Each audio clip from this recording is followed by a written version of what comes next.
দ্বিতীয় অধ্যায়ের স্বাধীনতা কি? ঠিক আছে, আর একজন বলো স্বাধীনতা কি? বলো। সমস্ত প্রকার অধীনতা থেকে মুক্তি, আর স্ব-অর্থনী আর অধীনতা আর যে কোনো প্রকার অধীনতা থেকে মুক্তি, নিজের স্বাধীনতা মতো সবার অধিকারী স্বাধীনতা। বসো, হ্যাঁ, আরেকজন বলো স্বাধীনতা কাকে বলে? বলো। স্যার, অন্যের অধীনে না থেকে নিজের ইচ্ছে মতো চলাফেরা করার যে একটা অধিকার রয়েছে, সেই অধিকারটা হলো স্বাধীনতা। গুড, তো সঠিক আছে, তাহলে দাও।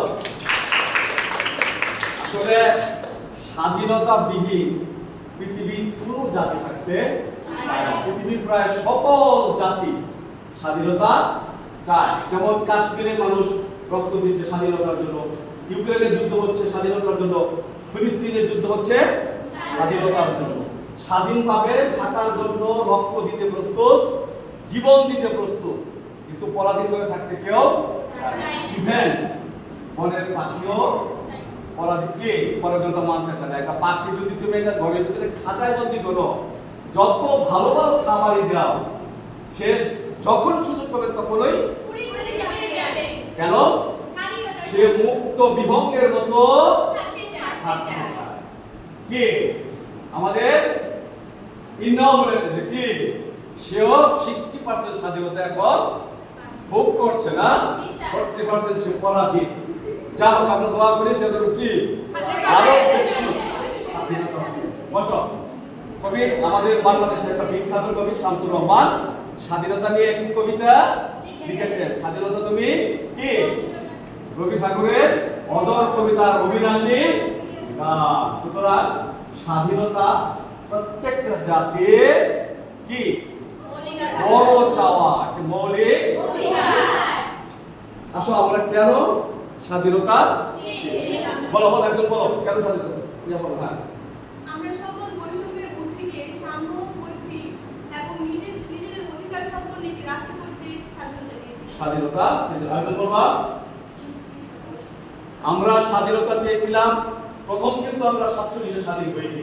তারপর আমরা পাকিস্তান থেকে আবার 23 বছরে তাদের সকল ধরনের অন্যায়, বৈষম্য, জুলুম, নিপীড়ন এবং সব ধরনের সামরিক রাজনৈতিক অধিকার থেকে আমাদের বঞ্চিত করে রেখেছিল।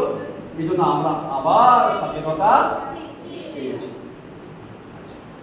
এই স্বাধীনতা আন্দোলনের ক্ষেত্রে অনেক নেতার অবদান আছে।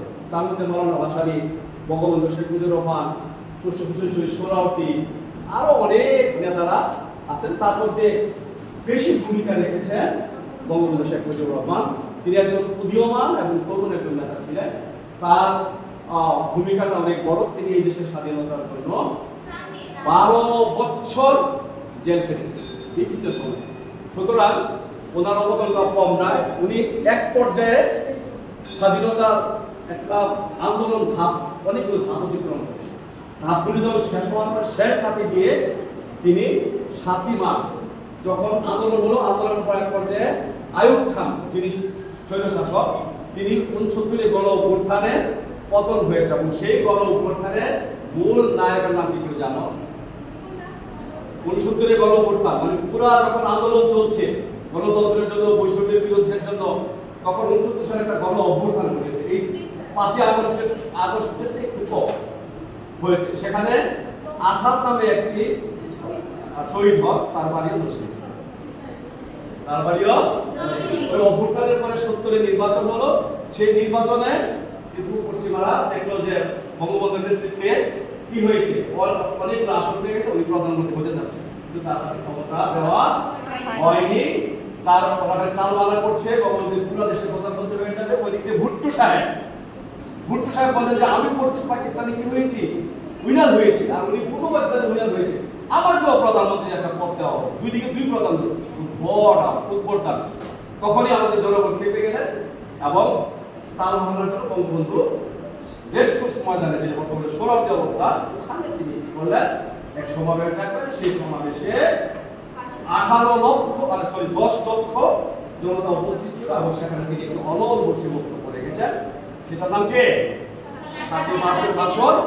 সেই ভাষণটা সারা পৃথিবী ভাষণের মধ্যে অন্যতম। আব্রাহাম লিঙ্কন প্রেসিডেন্ট, সাবেক প্রেসিডেন্ট, এবং নেলসন ম্যান্ডেলার যে ভাষণগুলির সঙ্গে এটা তুলনা করা হয়েছে এবং জাতিসংঘ ইউনেস্কো অলরেডি এটাকে একটি ঐতিহ্য হিসেবে স্বীকৃতি দিয়েছে। আসলে এই ভাষণের কি পয়েন্টগুলো কি কি পড়ো। হ্যাঁ বলো। 7ই মার্চের মূল কথাগুলো হলো স্বাধীনতার দিক নির্দেশনা, 2 শোষণ বঞ্চনার তথ্য, 3 সাহসিক উচ্চারণ, 4 অনলদর্শী বক্তব্য, 5 যার যা আছে তাই নিয়ে প্রস্তুত থাকবে এরকম বক্তব্য, 6 ঘরে ঘরে দুর্গ গড়ে তোলার আহ্বান, 7 রক্ত যখন দিয়েছি রক্ত আরো দেবো, এদেশের মানুষকে মুক্ত করে ছাড়বো। ঠিক আছে, এখন এই পয়েন্টগুলো আমার মনে হয় ব্যাখ্যার দরকার নেই, শুধু একটি দুটি পয়েন্ট বলছি।